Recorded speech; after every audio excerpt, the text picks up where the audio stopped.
अखण्डमण्डलाकारं व्याप्तं येन चराचरं तत्पदं दर्शितं येन तस्मै श्री गुरवे नमः। गुरवे नमः, गुरवे नमः। अखण्डमण्डलाकारं व्याप्तं येन चराचरं तत्पदं दर्शितं येन तस्मै श्री गुरवे नमः। गुरवे नमः, गुरवे नमः।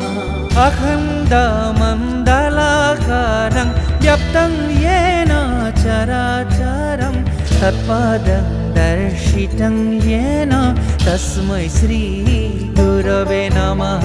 गुरवे नमः, गुरवे नमः। अखण्डमण्डलाकारं व्याप्तं येन चराचरं तत्पदं दर्शितं येन